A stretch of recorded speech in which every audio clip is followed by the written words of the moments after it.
Hello guys! Come on, let's cook! Ang dish for today natin is Kusidong boneless bangus. Ito ang mga main ingredients natin. Mayroon ako itong isang buong bangus, boneless, inasinan ko na rin. Kamatis, sibuyas, luya, at siling haba. Ito yung talbos ng kamote. Nahugasan ko na rin. At napera-peraso na. Calamansi juice. Kailangan din natin dito ang fish sauce, salt, at sugar. Instead of seasoning granule, gagamit tayo ng sugar. So, ito na ang ating mga sangkap para sa Kusido boneless bangus. Come on guys, let's cook!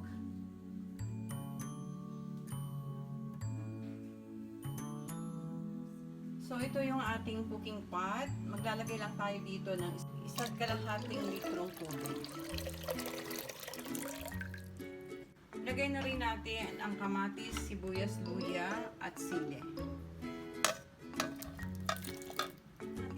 Okay guys, ito na siya. Tatakpan muna natin siya at hintayin natin kumulo.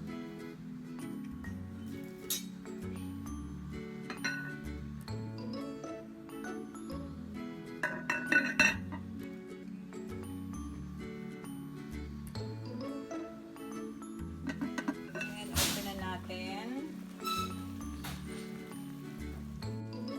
Okay, so guys, ito na yung boneless bangus natin. So, lagay lang natin siya.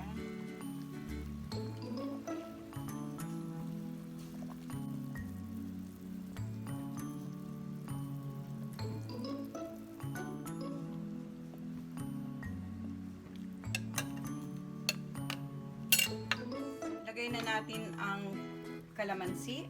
30 pieces of calamansi for 1.5 liters of water.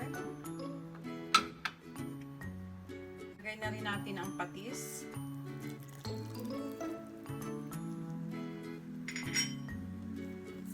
Salt. And sugar.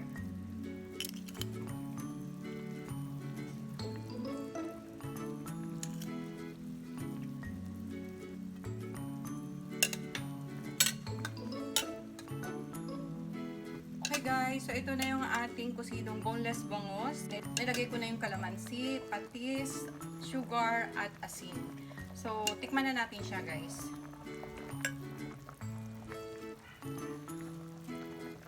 Okay, so tamang-tama na yung lasa niya.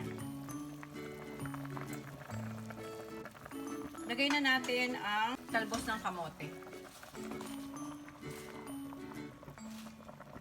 Kusido is a Bicol dish by the way guys.